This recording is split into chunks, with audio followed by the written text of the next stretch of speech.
department, our performance and communication arts department.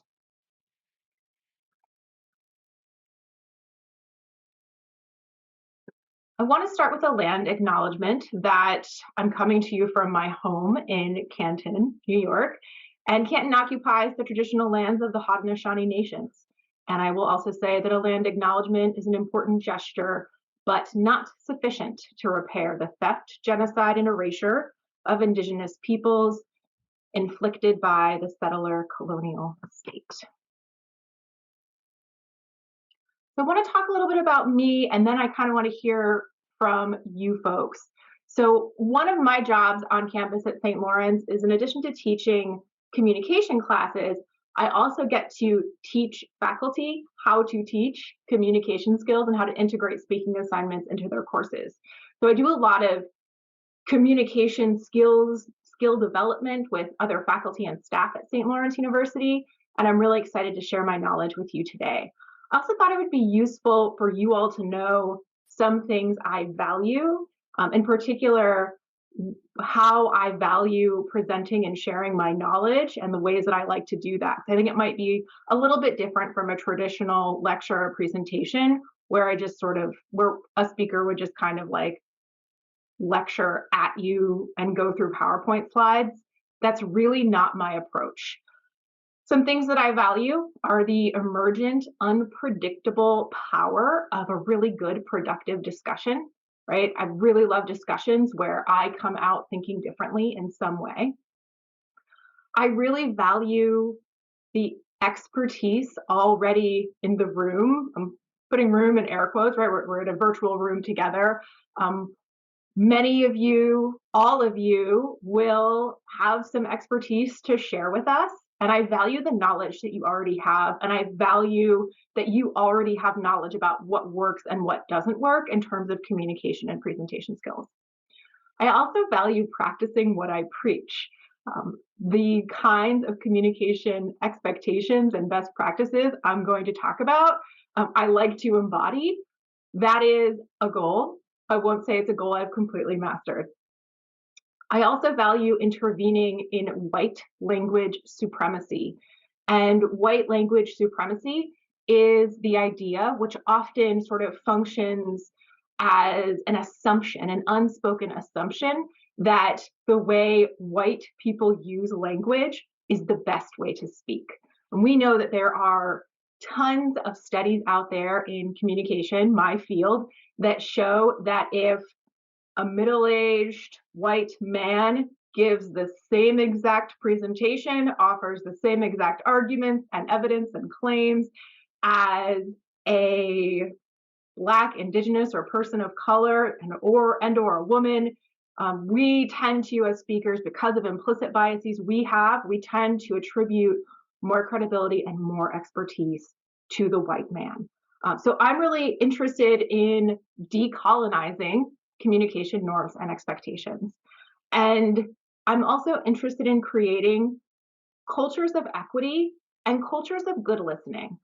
I think it's really fishy about our culture that there's lots of classes and presentations and TED Talks about how to be a better speaker.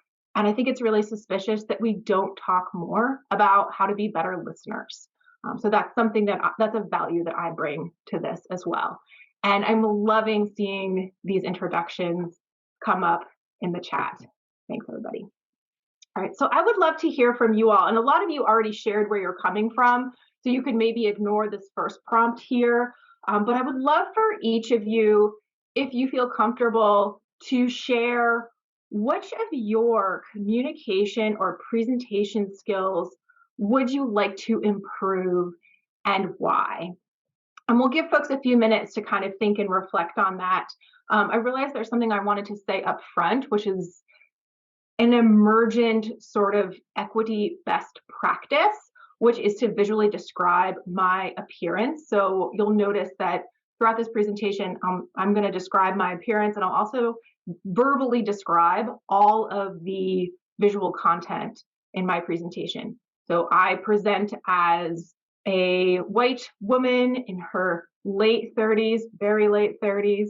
My light brown hair is up, and I have earrings on and a little sort of seafoam green suit jacket.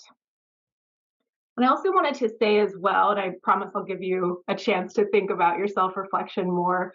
I also wanted to say as well that I am someone who's trained to study nonverbal communication behaviors.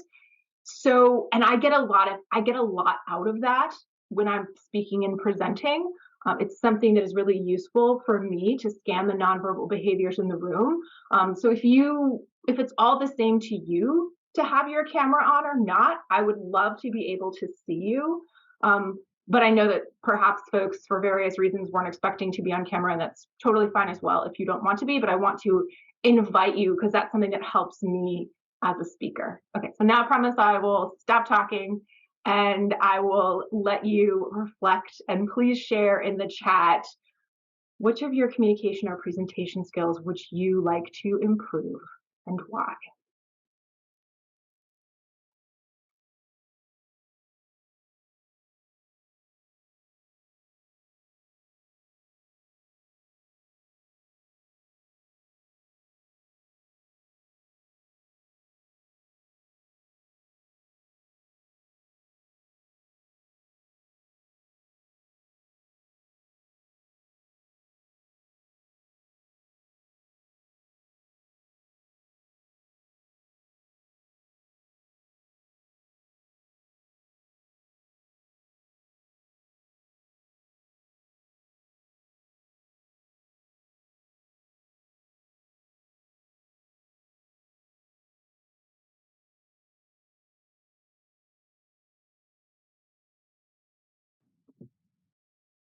So for equity and inclusion purposes, I will read some of these as they come in. So um, we have Rose from Half Moon, New York. Oh wait, that was one of the introductions. So we have Kelsey.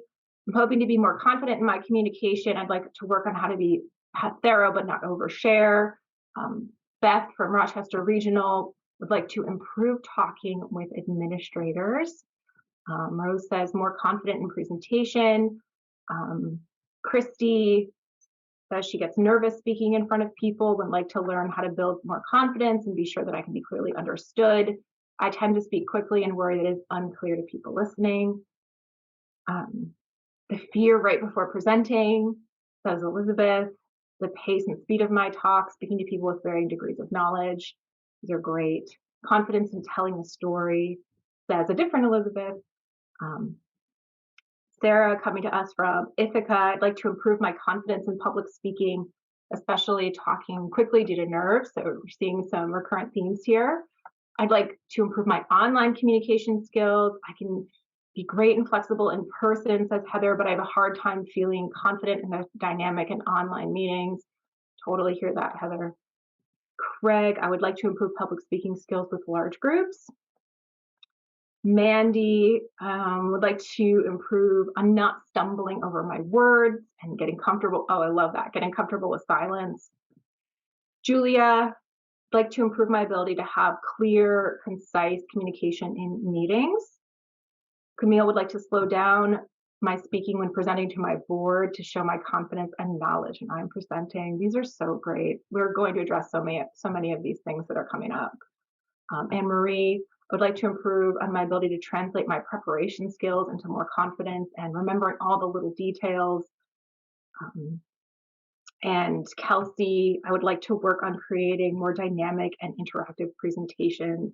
I also have a tendency to speak too fast when I'm nervous.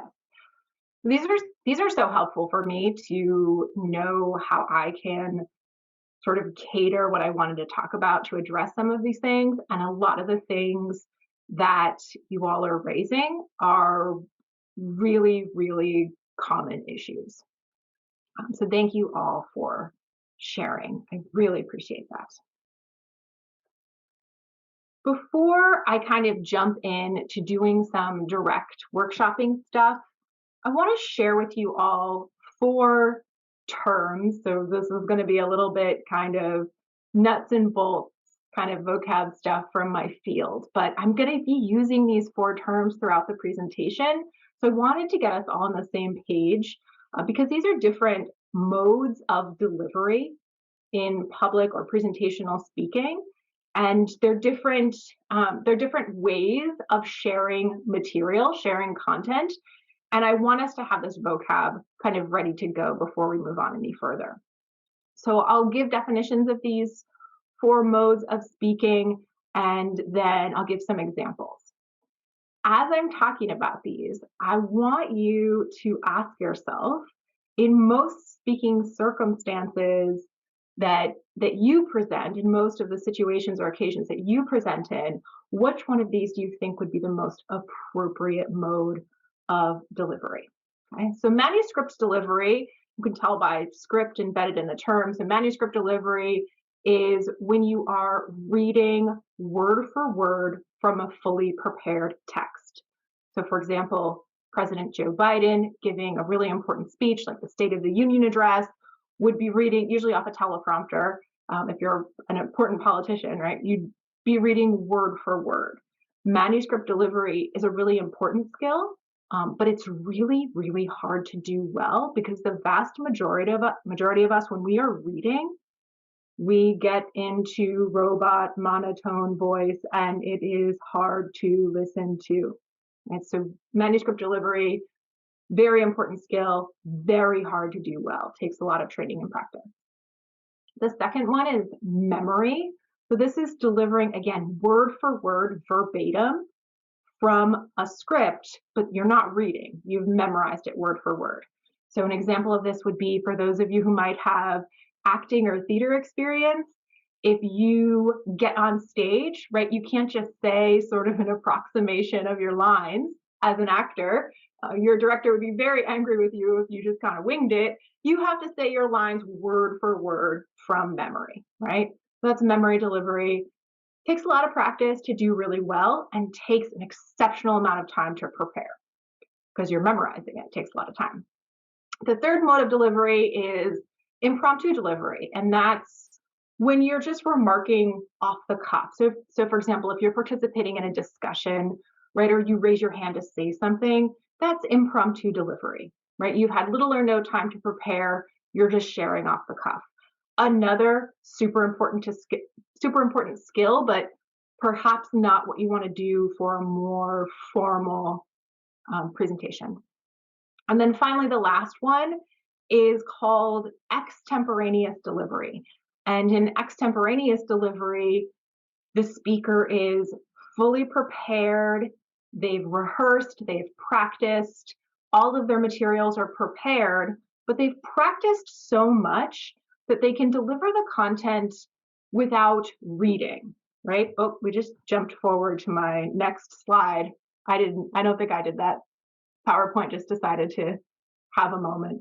PowerPoint was like, hurry up, you're not going fast enough. So extemporaneous delivery is also an important skill to practice, very hard skill to do well because you're really well prepared, you're really well practiced, but it has this quality of you're speaking off the cuff. So this is perhaps the closest thing to what I would call conversational presence that I will talk more about. So if you've been asking yourself, as I've gone through these 4, which one do you think is the most appropriate for most formal presentations in a professional context, I was sort of nudging you down the road of the answer of extemporaneous delivery. So I'll say that definition one more time, because in most professional contexts, that's the expectation.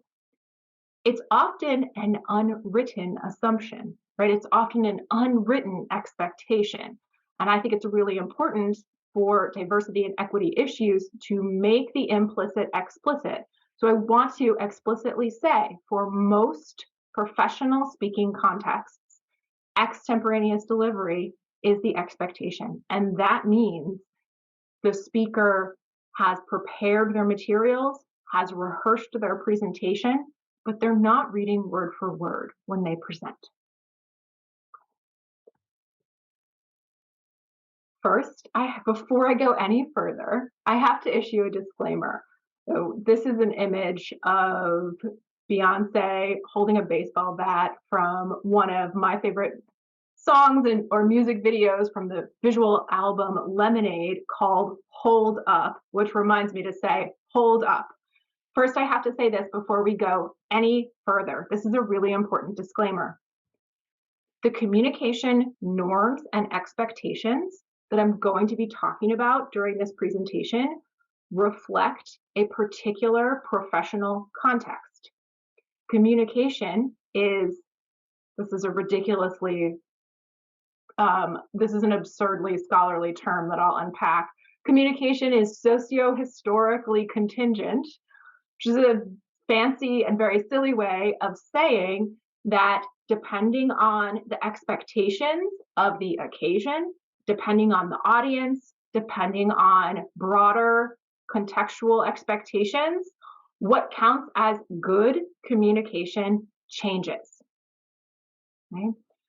And again, this is one of those things that is often an unwritten or unspoken assumption, and I think it's really important to make the implicit explicit, right? So we are expected as speakers and as communicators to be savvy enough, to be rhetorically aware enough to read the context and to adapt the level of formality and maybe even our word choice, maybe physical and vocal delivery choices based on the context of the situation. So for example, when I'm addressing my students, I'm pretty informal, right? We call each other by first names. I might occasionally let a swear word slip if I'm really trying to emphasize something, right? I make different communication decisions and word choice decisions based on that group.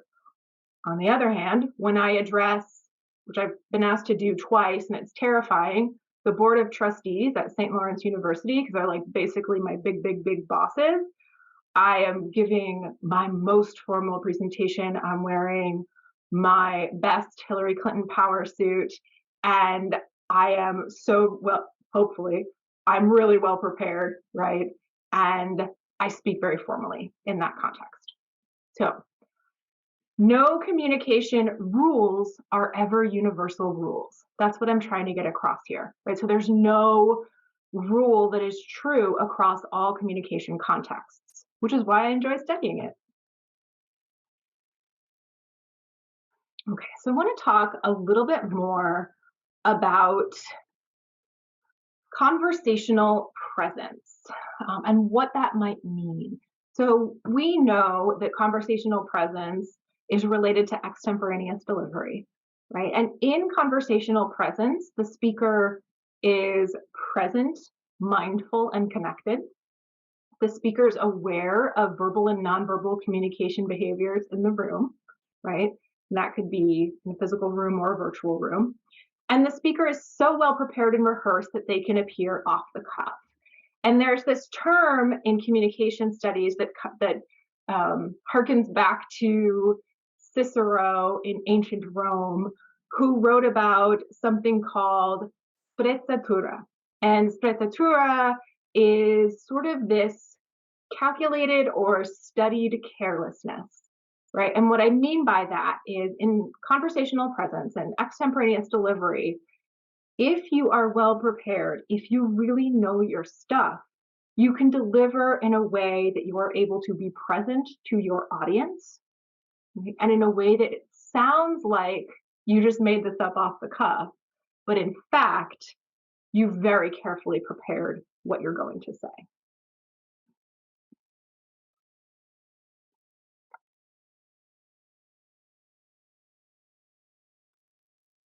So many of you talked about some what I would call vocal delivery issues that you wanted to address. So we're going to spend some time talking about those and practicing those. But again, just wanting to be clear on some terms. I'm going to talk about body language, or sometimes I call that physical delivery. And I'm going to talk about something called paralanguage, which are the non-lexical components of speech. I call those vocal delivery, right? So these are things like volume or rate, things like that. So body language or physical delivery, right? These are your gestures, eye contact, facial expression. All of those are different components of body language. It's conveyed through the whole body, right? So you can't see my whole body right now, right? But if you could, I would be delivering to you, I'd be performing in a sense, right? With my whole body. And you read body language with vision and sight. Paralanguage, by comparison, refers to non-lexical components of speech. It's conveyed through the mouth and is understood through hearing. So I want to be really clear that this is not what you're saying. It's not the content of what you're saying, right? But it is how you're saying it. Okay? So we'll talk about both of these things. Appreciate folks that have popped up in the cameras. Nice to see folks. Thank you. All right. In my field of communication studies, it's not like a STEM field where there are like hard and fast rules, like, you know, physics has the laws of thermodynamics or something like that. I'm a humanist. We don't have laws like that. But if we did, this would be one of them. You cannot not communicate. This is a comm theorist named Paul Václavic who says you cannot not communicate. And the savvy grammarians among you would probably recognize that this violates the don't have a double negative rule, but I would argue that it is productively using hyperbole, the rhetorical strategy of hyperbole to make a point. You cannot not communicate, for me, means that even if you don't have the intention of communicating something, somebody can make an interpretation about your communication behaviors. So for example, let's say I'll use the example of I am teaching and I'm looking out at my students in the classroom and some of them are taking notes and making eye contact with me, and I'm making the interpretation based on those behaviors that they are listening to me. Some of them are maybe trying to look at their phone, like under their desks, as if I don't know what they're doing, right? They are not perhaps trying to communicate to me that they're not listening to me, but I am making that interpretation based off of their behaviors. Right? So even if you don't intend to communicate something with somebody, you are communicating with them. They can still make an interpretation based off your behaviors. So that's what I mean by you cannot not communicate. All right. So we will talk a little bit now about different components of physical delivery. So we'll talk about gesture, facial expression, eye contact, posture and stance, and use of the stage. One of the things that folks brought up, well, let me ask everybody this. Let's do a poll.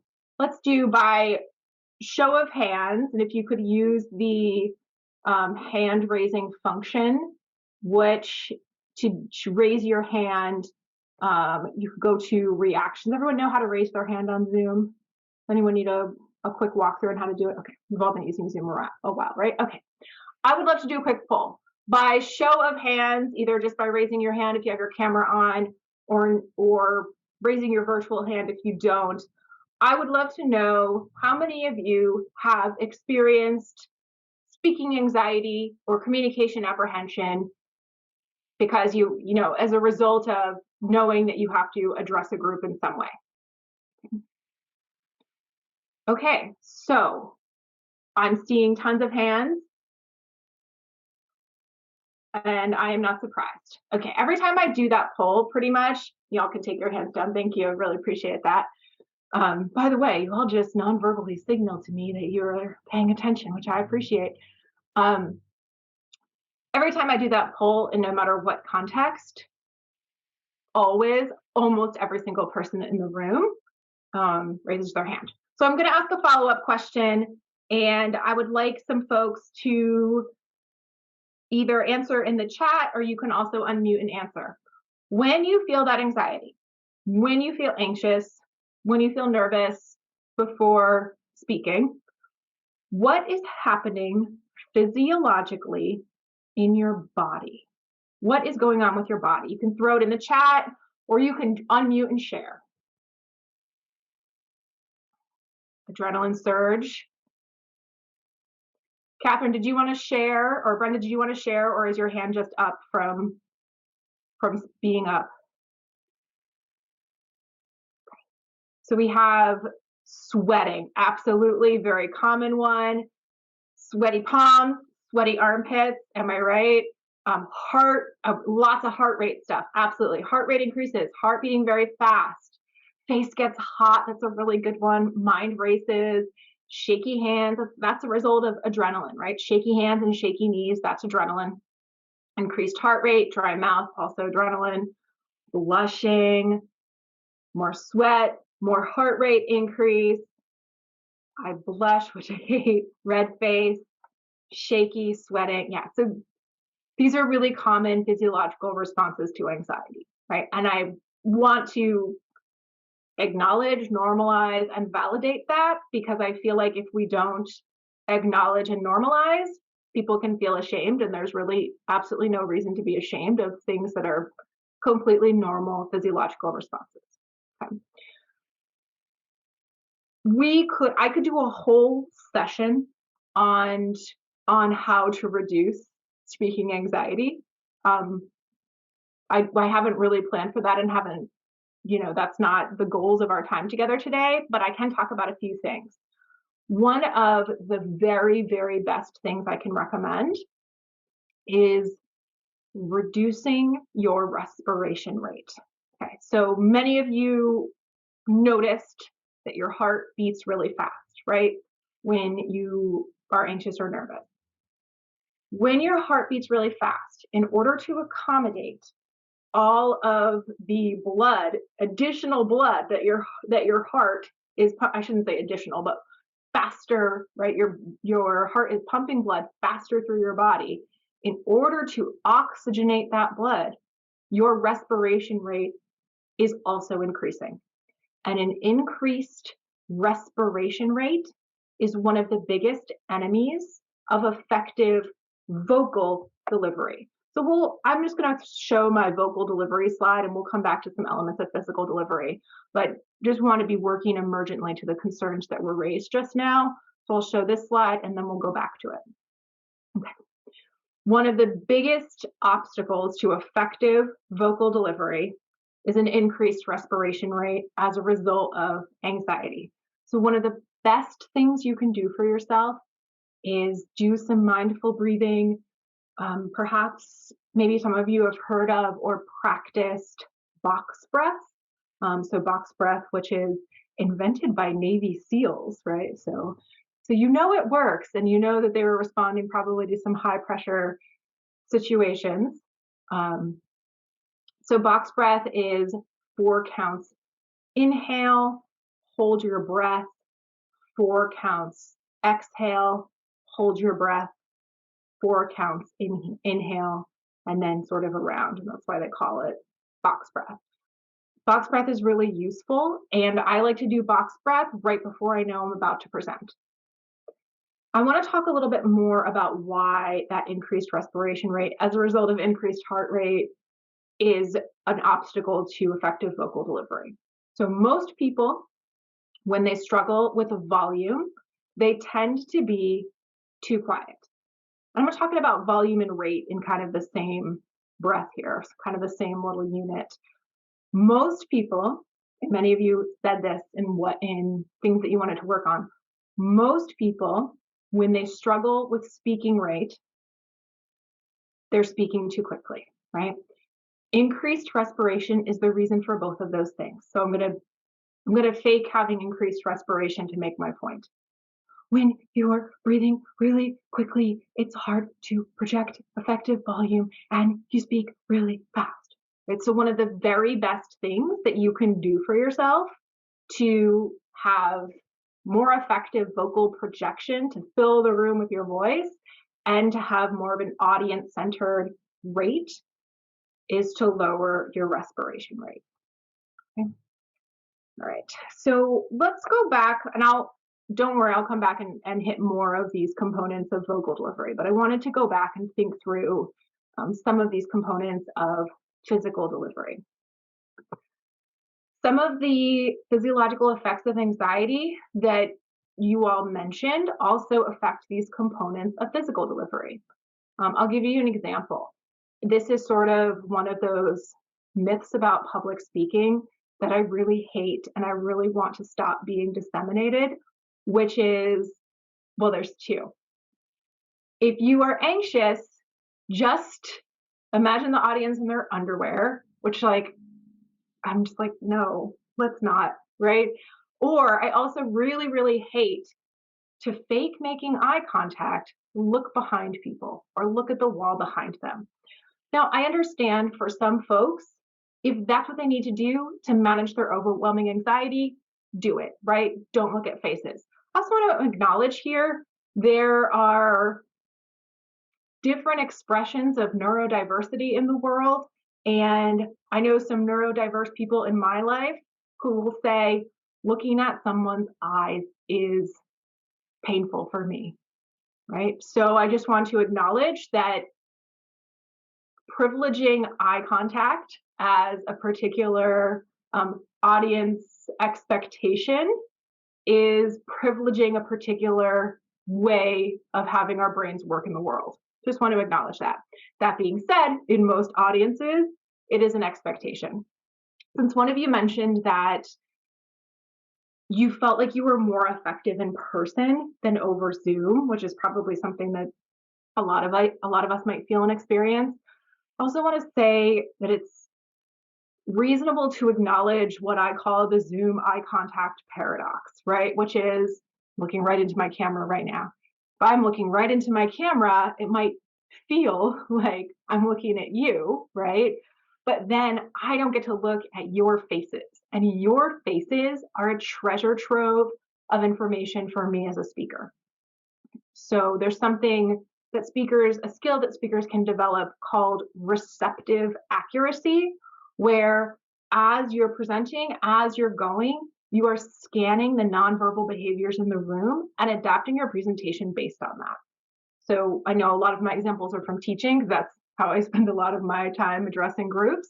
But if I'm teaching about a concept and I'm looking at my students' faces and I see a bunch of students all of a sudden go, huh? Like that, like, what? Right? That sort of confused, scrunchy face, then I know that I have to pause, give a definition again, maybe provide another example, right? So that's an example of a speaker using receptive accuracy and adapting based on what the audience is giving them at that time, right?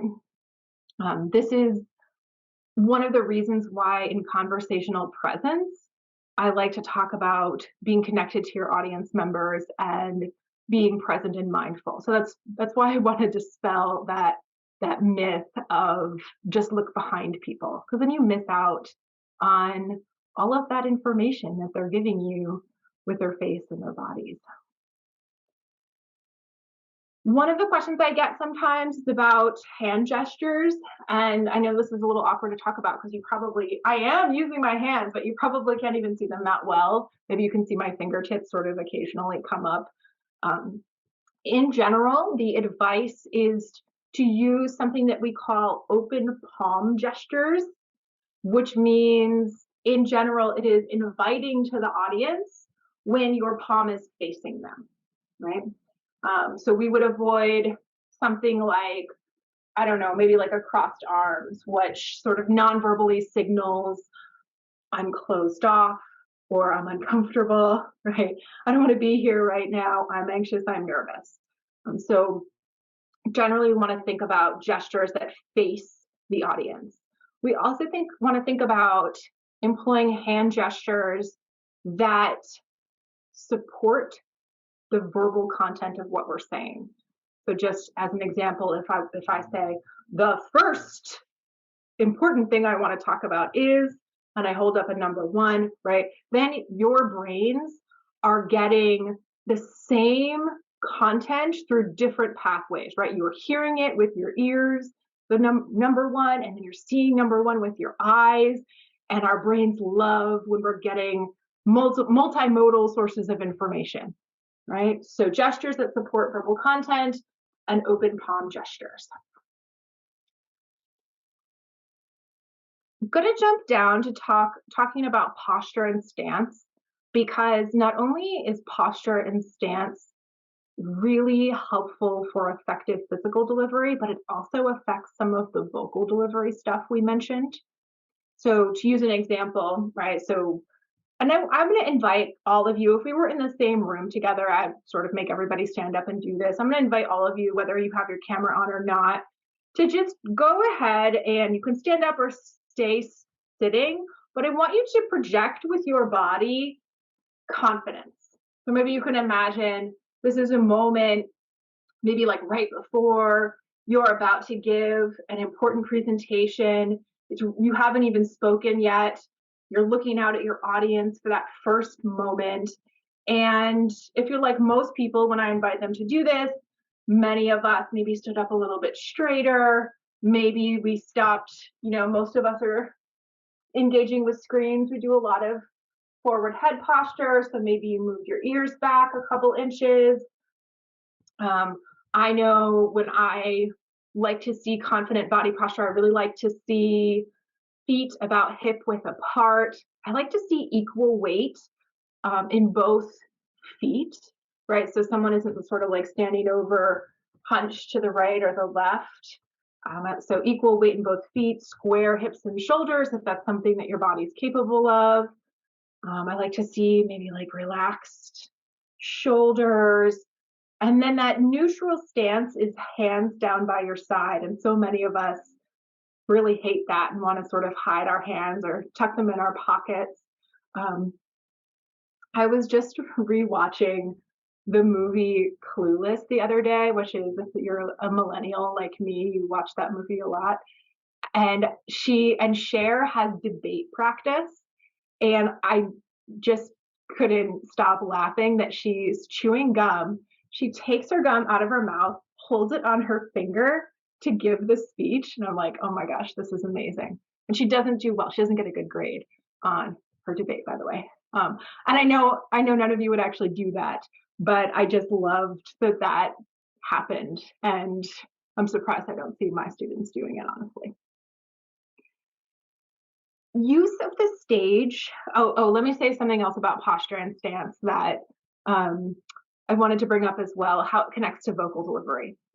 It's not just to project confidence that we want to have good posture and a really solid stance.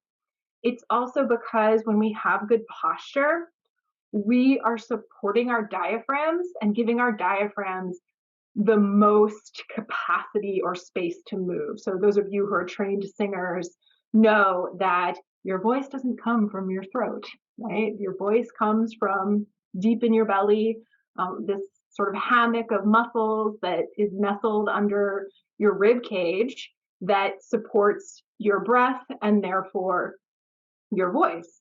And when I am like over to one side, over to the other side, or hunched over like this, I'm not only projecting less confidence, but I'm also compromising my diaphragm, right? So it's harder to project effectively, to fill the room with your voice. It's actually harder on your throat. You're making your throat do more work than it should. So if you're somebody who your throat hurts after you speak for a long time, or you start coughing after you speak for a long time, you really want to think about speaking from your diaphragm. So in many ways, these elements of physical delivery and vocal delivery connect with each other. Okay? And I'll say something briefly about use of the stage. Obviously, on Zoom, your stage is pretty limited. But if we were in the same room together, I would be probably attempting to find a balance between movement and stillness. If I were presenting my PowerPoint, I might be on one side of it. I might walk over to another side. When I was interacting with the audience, I might get closer to them or further away. I might give some of the presentation behind a lectern or podium if that were there, but I probably wouldn't stay there the whole time. Okay, so thinking about using the stage as a performative act. And then let's see, we talked about a lot of these. Just want to make sure I didn't miss anything.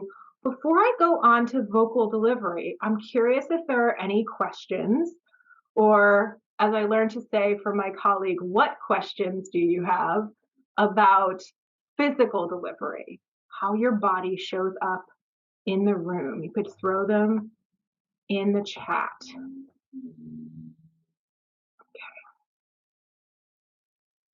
Give folks a minute or two to think. Questions that you have about physical delivery.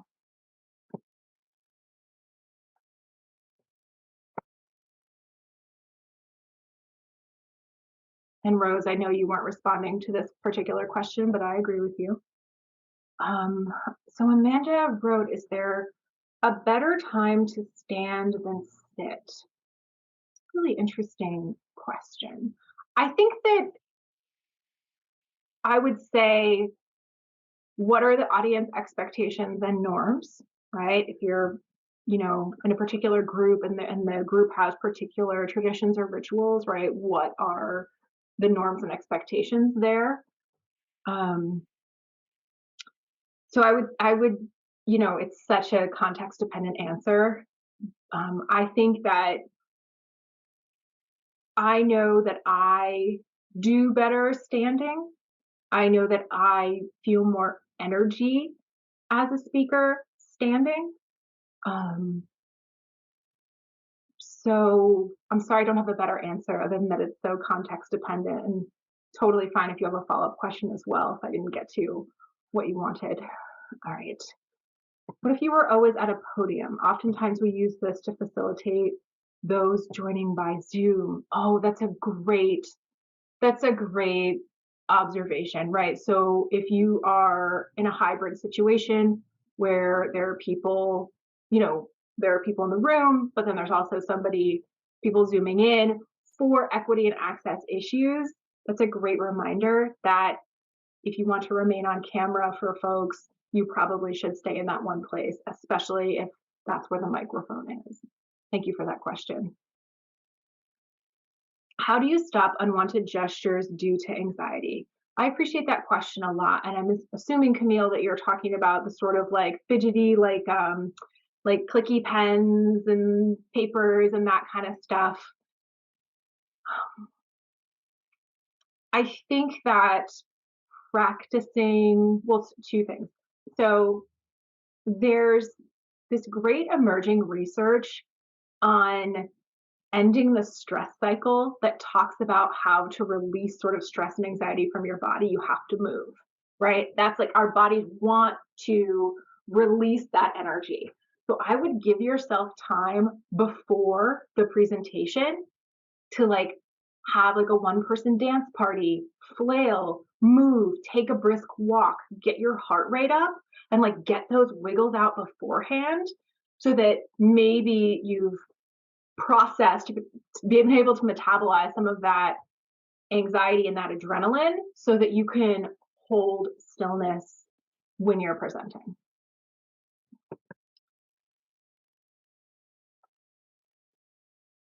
Any tips on how to speak from your diaphragm? That's a really good one. I almost want to say, whenever I bring up anything about the diaphragm, there are always singers in the room who know more about the diaphragm than I do. So if anyone is a singer in here and wants to field that question, I'm totally open to that. I think figuring out how to speak from your diaphragm, right? You can always ask for feedback from somebody, right? So we have our chest or belly diaphragm voices, and we have our head voices. And my colleagues who are trained in theater can hear the difference when people are using their head voices and their chest or belly voices. So some of the things that you can do to increase that awareness You can practice some speaking by like actually putting your hands right on your belly and feeling when your belly moves when you speak, right? And sort of, and it actually kind of moves a lot. I'm doing it right now. And I'm like, oh, it's like moving a lot as I engage all of these core muscles as I'm standing and speaking. So anything that can increase that self-awareness around what your diaphragm is doing. And then I'll go back to again, taking those deep, slow breaths and really feeling your belly, like getting full down to your belly when you breathe so that your breaths are really deep. Okay. I really appreciate those questions. I was gonna chime in real quick, Allie. Yeah. I'm not a singer, but I played oboe and French horn, and you need a lot of air for both of those instruments. And I played marching French horn in a marching band, so like that especially, we did a ton of breathing exercises every day at warm up during the season. So this, filling from the bottom up and all that stuff is like the best thing you can do. And I wrote in the chat that I'll look up a few like musical like tips on breathing and stuff, and I can share those with. And Allie, if you have recommendations too, we can put together some Yeah, resources.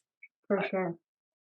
And I appreciate, I've never heard what Rose said. A voice teacher used to tell me to visualize your third eye between your two eyes to project. I've never heard that one before. That is really interesting. I'll have to practice that. Craig said, this isn't a question, but I appreciate a podium to hold notes that you might need to refer to. Absolutely. And I would say that that is part of effective extemporaneous delivery, right? Not reading your notes word for word, but maybe having, so you can't be tempted to read keyword notes, right? So if you've prepared and practiced well enough so that you have keyword notes and just the keyword kind of jogs your memory to remind you, oh yeah, I also wanted to say this. I think that that's a great practice. Okay, let's shift gears then to talk more about vocal delivery. And we've talked a little bit about vocal delivery already. And I wanted to, say a couple other things about volume and rate. I also want to describe this visual, which I could look at for days. I think this is so fascinating. This is an image that shows where different sounds come from in our mouths. So, for example, all the way on the outside of our mouths, we have the bilabial sounds like P and B, buh, right? We make them with our lips.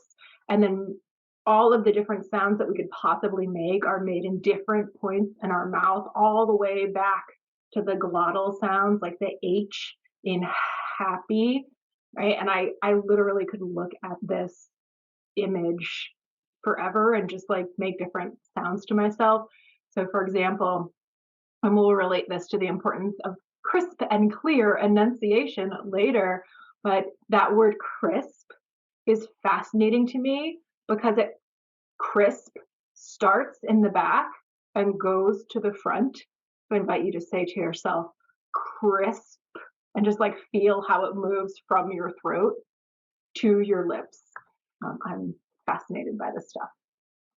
All right. So we talked a little bit about volume and rate as being affected by rapid breathing, right? That increased respiration rate, and how one of the best things you can do to support volume and rate is to slow down.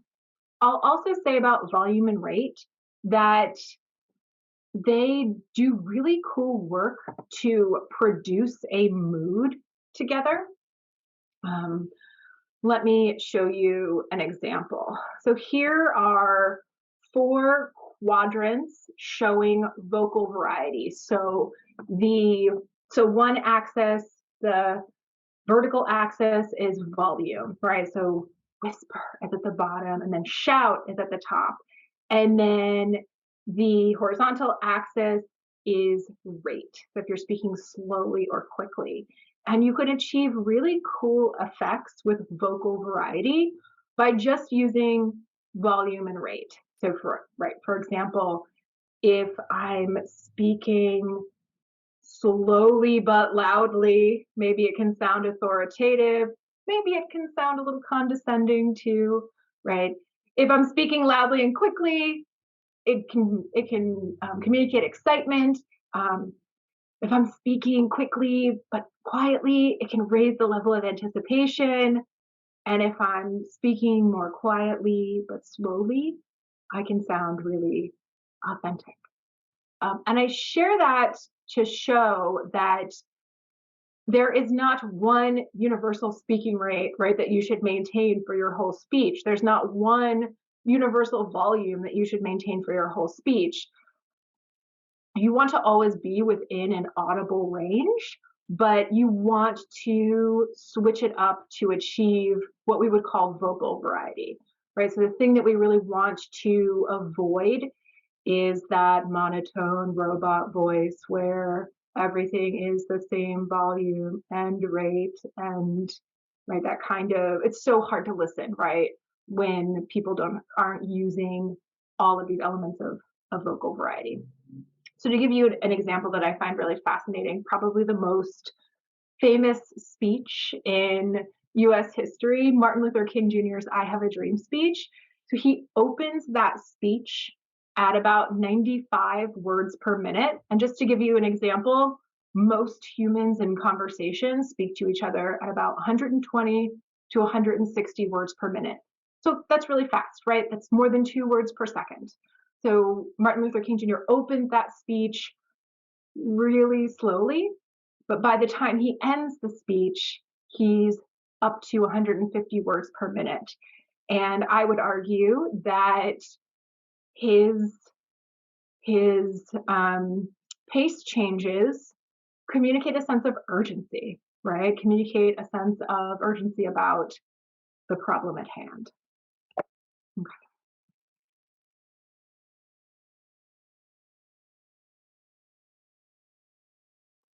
One of the things that comes up a lot is that I get a lot of questions about, and I don't think came up in the chat, but I wonder if there are questions about it in the room, something that we call vocalized pauses. So these are your filler words. These are your like, really, those kinds of words that many of us use, right? I want to say something about vocalized pauses. I think that we make a mistake when that is the only feedback we give speakers, or when we really, really focus on vocalized pauses, for a couple of reasons. One is that unless it's a very formal occasion, it actually doesn't harm speakers' credibility all that much. The other reason is we are creatures of habit, right? And the vast majority of us, most of the time we spend speaking, we are speaking to just one or two other people, right? Maybe our family around the dinner table, okay? When we are speaking interpersonally, right? So not a formal presentation, but interpersonal or small group communication. When we're speaking interpersonally, vocalized pauses actually serve a really important linguistic function, which is that they are a turn-taking signal. So for example, if I said to my partner, honey, can you go to the Price Chopper and pick up milk, eggs, and bread, right? That vocalized pause is a signal that I wasn't done with my shopping list. So vocalized pauses are useful and effective in small group communication, right? They're how we non-verbally cue other people into when we're finished speaking or not. And because we're creatures of habit, right?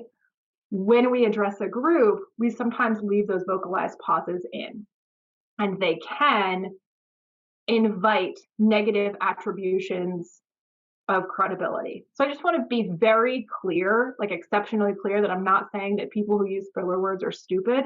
I am saying in some occasions, using a lot of filler words can invite negative judgments about intelligence. So I use filler words. I know a lot of people who use filler words. If it's a really formal occasion, should you try to avoid them? Yes, but also be kind to yourself in that we are creatures of habit, and there's a reason that we use them, and they are an effective turn-taking signal. All right. So I want to talk, this one is my favorite one to talk about, tone, because as I said in the beginning, you cannot not communicate, right? You cannot not have a tone of voice. And if you're like me, you had a parent or caregiver who said to you, I don't like your tone of voice, right? And they were probably, in my case, it was very legitimate to say that, right? So you cannot speak without a tone. Okay? You can have a neutral tone, but you can't speak without a tone. So let me define clearly what tone is here. I don't mean pitch like do, re, mi, or notes. By tone, I mean your emotional relationship to the content of what you're saying. So for example, my tone right now, hopefully the tone I'm trying to project is interest or maybe enthusiasm or maybe goodwill or passion about the topic that I'm talking about. I hope I'm effectively communicating that tone. That's the tone I'm going for. The reason I bring up tone is because many of us, when we're having that physiological anxiety response that I know we all share, it's a shared experience, a common experience, some of us retreat to a disinterested tone when we're really nervous.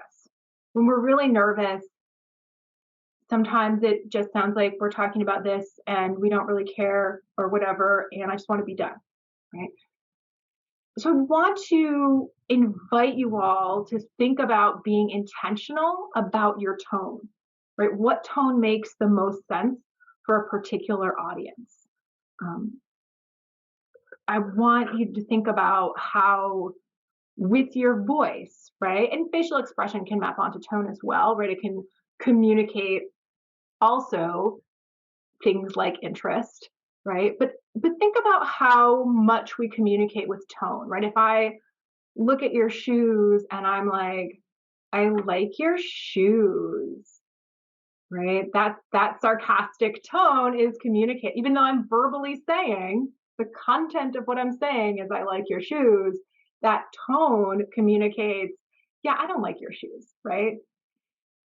So I want you to think about how you can be intentional with tone and use tone to connect to your audience. You can't not have a tone, right? You always speak with a tone, so why not use an effective tone? I don't have much to say about this next one here, pitch, beyond that you want to have vocal variety. So you want to change your pitch. I'm basically tone deaf, so I couldn't even tell you what different notes are, but people speak in notes, right? And we want to have varied notes in the same way you want varied volume, varied rate, right? You want to have varied pitches.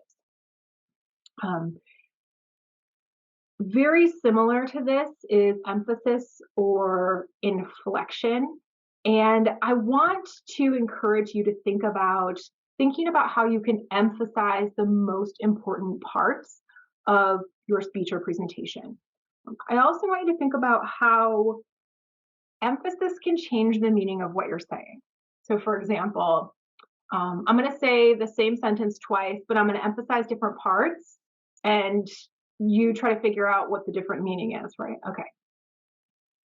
I didn't say you were weird versus I didn't say you were weird, right? So when I emphasize the I didn't say you were weird, it's sort of like saying someone else said you were weird, right? It wasn't me. Whereas if I say I didn't say you were weird, it's kind of like saying I said some things about you, but not that you were weird, right? So emphasis is more than just amplification, right? Emphasis can change the meaning of what you're saying. I think that a really good if you have given yourself, as hopefully, we ought to as a good practice, if you've given yourself enough time to prepare and practice your presentation, I like to do just a run through, just a whole rehearsal where I'm thinking about what is the best thing to emphasize in each sort of mini unit or each mini point that I'm making, or for my really important introduction and conclusory sentences, what are the words that I should hit hard, right? What are the words that I really want my audience to remember? So emphasis is really important, especially if you're teaching, right? If that's part of what you do. And then finally, enunciation. And enunciation is when we really crisply and really clearly say every sound in a word. It's really when we're hitting every syllable. And one of the good sort of rules of thumb of enunciation is to show your teeth, right? So we can enunciate the most clearly when we are moving our lips a lot and our mouths are open, right? So we can, the sounds that we're making all the way from the bilabial to the labiodental, all the way down to the glottal, right? The sounds that our different muscles and the hard palate and the soft palate of our mouths are coming together to make, you want your audience to hear those sounds, right? You don't want particular words or phrases to be lost to the wind because you didn't enunciate them clearly enough. Professional actors, right? Like I had a professional Shakespearean actor come into my public speaking class, and they did 40 minutes of just sort of like mouth and tongue exercises with my students. So a good way to think about it, your mouth and your tongue are a muscle, right?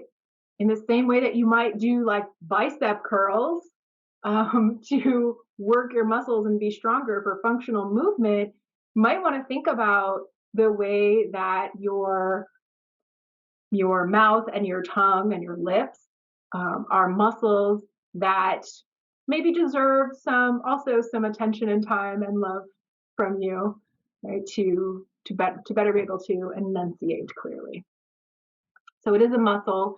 And then same thing that I said about force of habit, right? We are creatures of habit in terms of volume, right? Most of us are used to speaking with someone right next to us.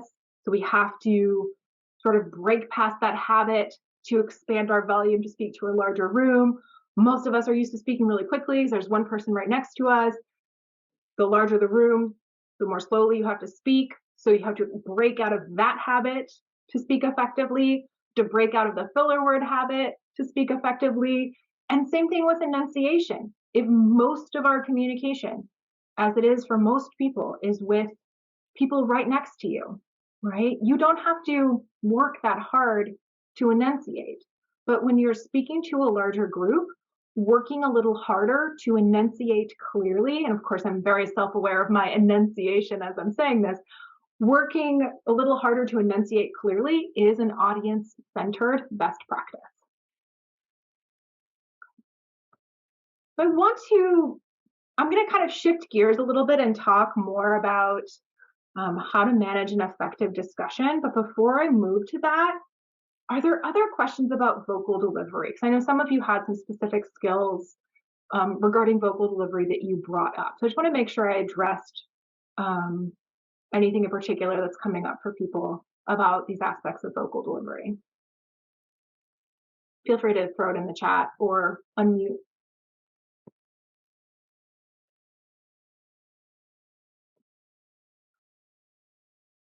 Okay. Seeing none, I will jump down. I had a question. Mm-hmm. So I watched this video that was about filler words and pausing, Mm-hmm. and the person said to just basically not say anything, just pause. Mm-hmm. And I know I'm using them right now because I'm thinking about it, Mm-hmm. but like, yeah, and he said that if you don't use filler words and you just pause, then you sound smarter? Like, what do you think about that, basically? I really appreciate that question. I didn't notice any of the filler words you used until you drew my attention to them, just want to say. I know this is recorded, but I'm going to say something anyway that might get me into a little bit of trouble, which is most videos online about how to speak effectively are how to talk like a wealthy white man, right? It's not called that, right? But that's what they mean, okay? And I'm really hesitant to keep to keep perpetuating that idea. So I think that people get a lot of filler word feedback through school because most instructors aren't trained to give good feedback and they don't know what else to talk about and they hear filler words, so they give people feedback about that. So I'm actually going to tell you the opposite. I don't think you should think about it at all. That being said, depending on your audience, if you know you have people in your audience who are in a position of power over you, who really value using very few filler words, silence is fine to hold, right? I think a lot of us fear, and was it you actually who wrote in the chat getting comfortable with silence? Or was that somebody else? I think that, okay, thank you. So I think some of us fear a moment of silence, right? Like if I've held silence in a presentation, their attention is immediately going to go somewhere else, right? Or if I hold silence in a presentation, they're going to think, I don't know what I'm talking about. But I would say that's not true, right? Sometimes people actually might need a minute just to absorb what you're saying, right? So I would say don't be afraid of that silence. If you need a minute to sort of think about what your next move is going to be, just taking a breath, totally 100% reasonable.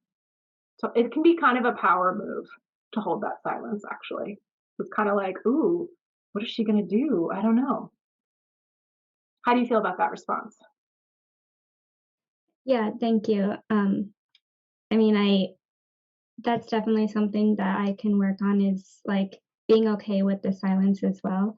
Like I taught ESL online and I would always get instruction on the top of my screen to keep talking. Like they didn't like silence. This is a Chinese company, so I'm sure they just had like different rules or something. So they didn't like the silence actually, even though I was trying to give the student time to think.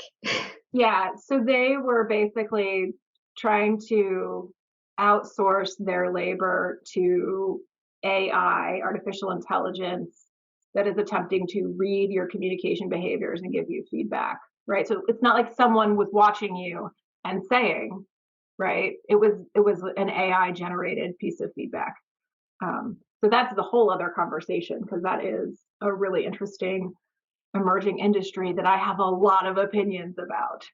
So thank you for sharing that. It was a real person that would send messages that was watching me teach. Oh, it was?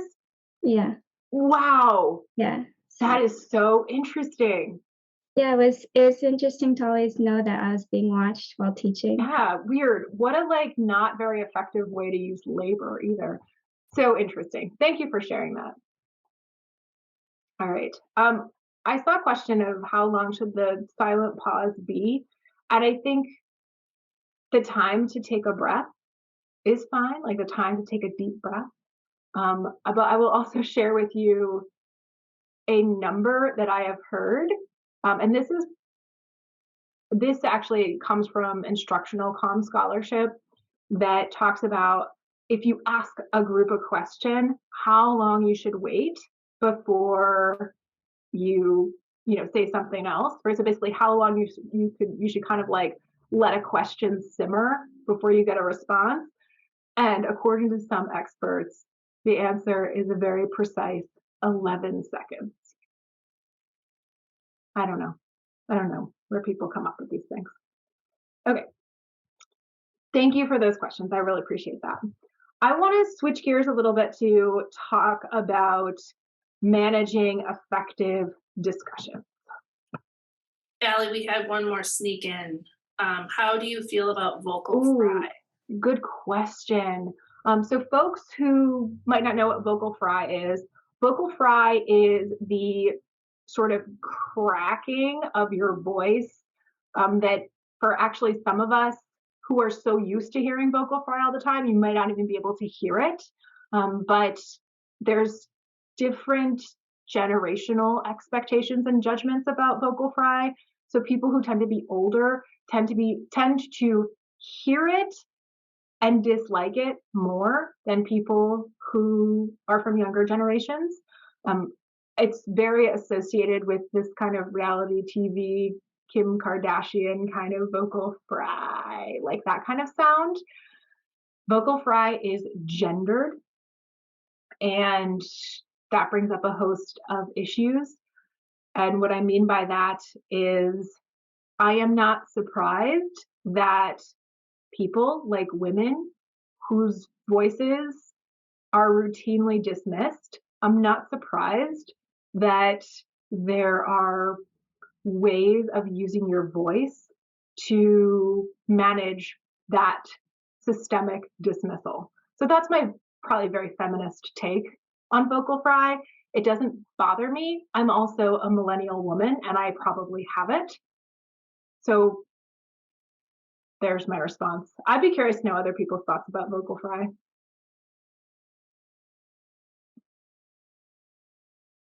Yeah. Okay. So let's talk a little bit about managing effective discussions. Yeah, I don't hear it very well either because I think I use it all the time to respond to your message in the chat, Christy.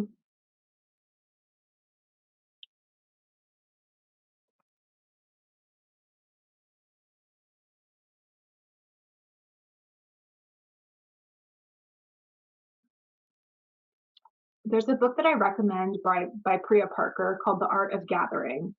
And she says 90% of what makes a gathering successful is put in place beforehand. So I think if you want to have an effective discussion with folks, especially if it's a deliberation, and by a deliberation, I use that as a technical term very specifically to mean you're a group of stakeholders that has to come together to solve a problem together, right? So if you, and perhaps those stakeholders have maybe intense feelings. I think whenever you can put sort of very clear goals out there in advance, that can be really useful. In terms of managing effective discussions, I think having clear goals in general of like, what's this discussion about, right? What are our goals? We want to, develop a list of action items. I would also say, don't call a discussion if you're just presenting information. I feel like sometimes HR at St. Lawrence does that. They're like, we're going to have a discussion about these new policies, but it's really like them sharing the policies and us asking questions. That's not a discussion.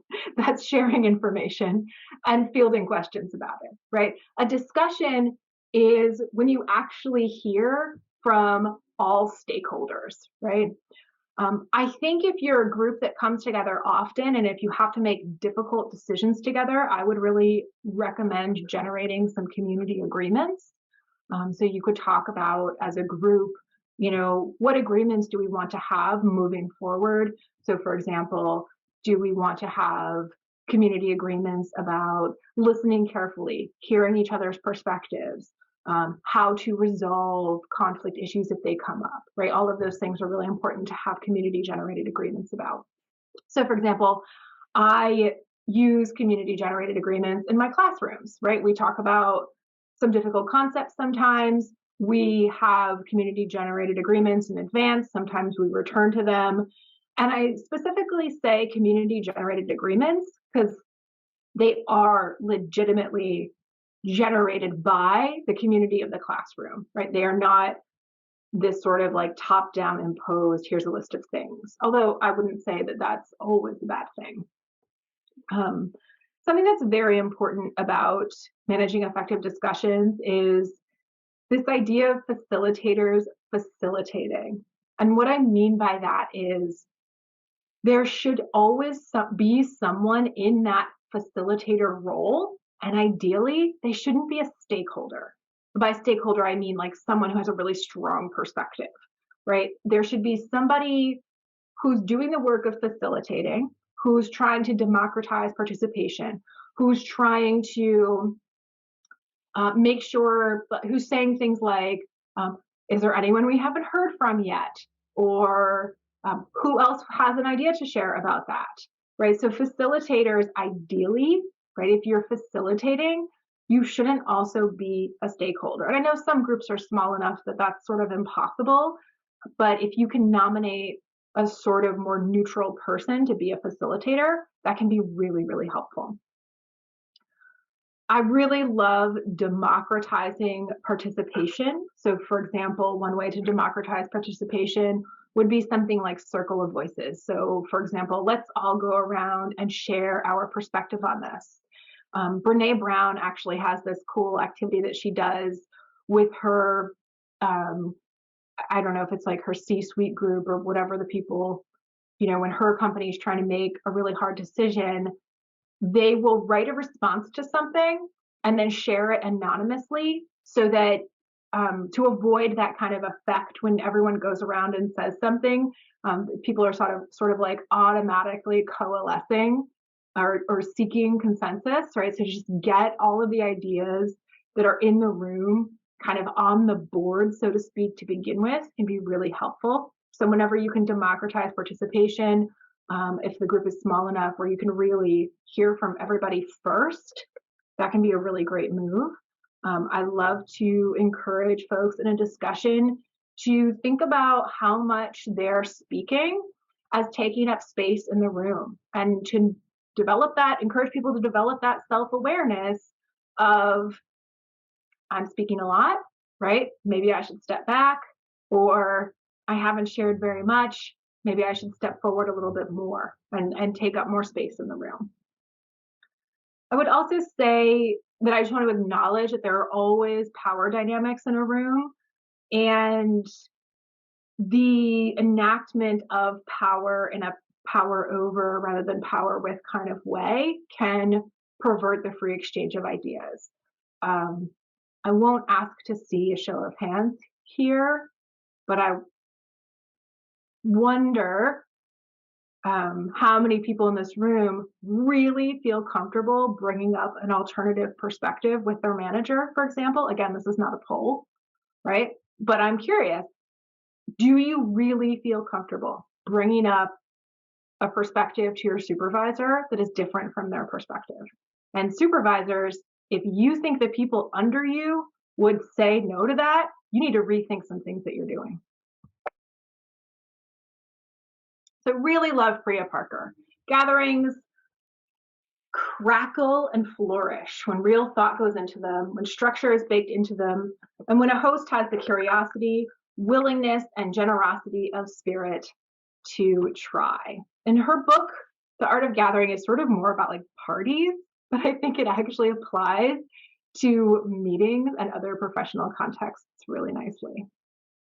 Allie, I shared a link that she has a new free guide that it's good. that I shared a link to. I thought it was like the whole Art of Gathering book, but it's not. But still, I think it does say like this could be good for work and stuff. Totally. Mm-hmm. So I'm just going to very quickly gesture at some skills for effective deliberation.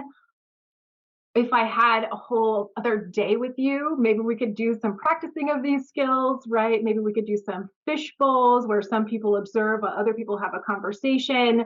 So I recognize that I'm just listing some skills and not giving you time to kind of metabolize and practice and think about them, but just to gesture towards the skills needed for effective deliberation. Active listening, which I think I shared on a slide in the beginning that I am working on myself. My partner would certainly agree that I am working on that skill.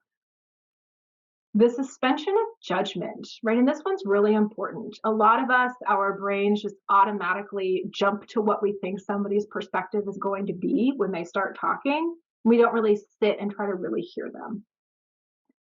Emotional self-awareness is crucial, right? If we're not emotionally self-aware, we might be defensive, for example, if somebody brings up a counter argument to what we're saying, instead of non-reactive.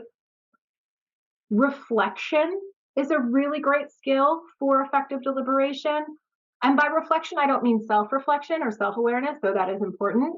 I mean reflecting back what somebody has said in order to ensure you are understanding them.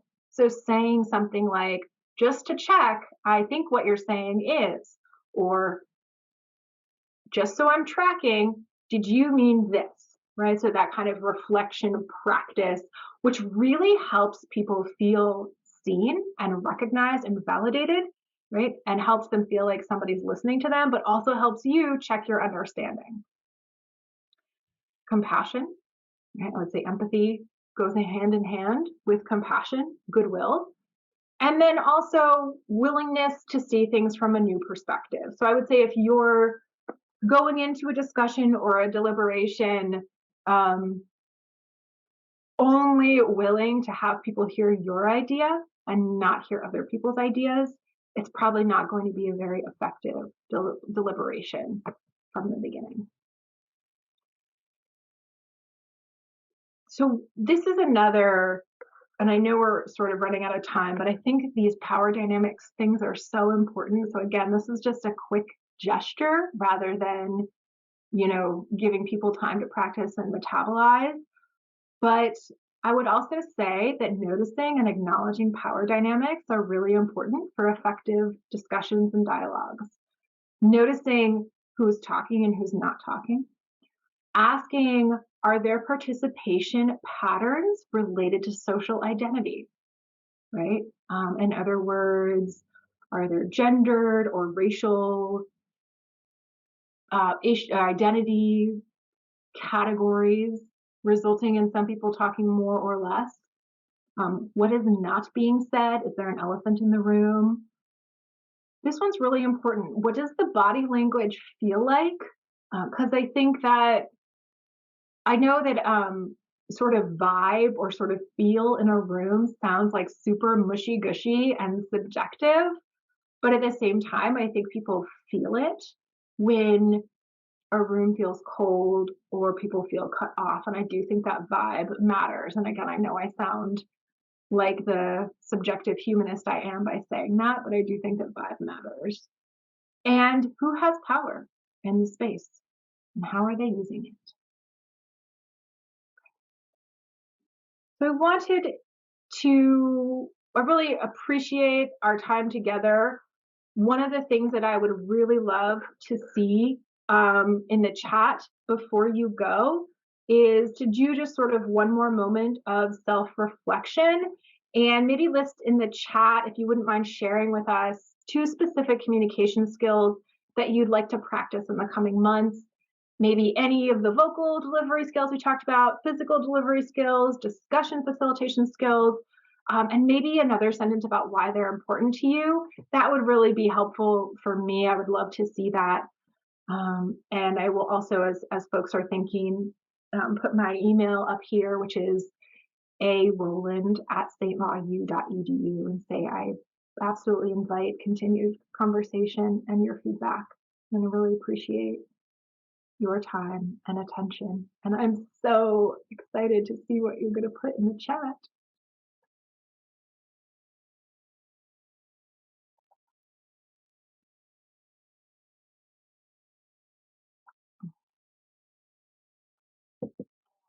Deep breaths, posture, and effectively using silence. Thank you, Anne-Marie.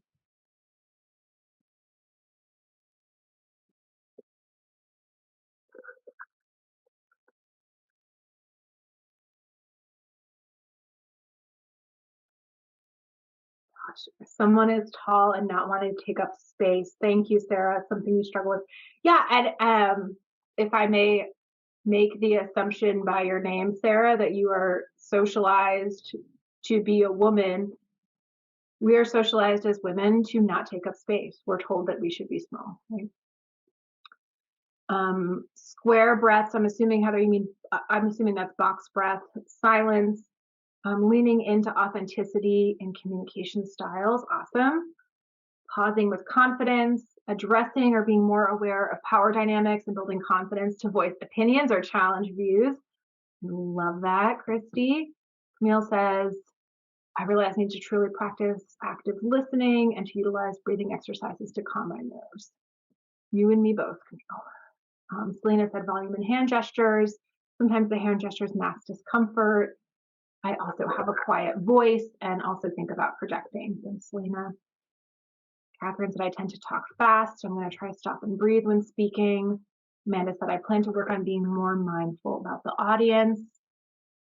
Judith says stance, posture, slower speaking, and enunciation skills. Craig says feeling comfortable with silence and presentation confidence.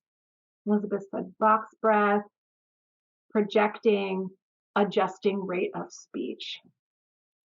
Awesome. Thanks so much, everyone. I really, really appreciate you all. This was a lot of fun for me.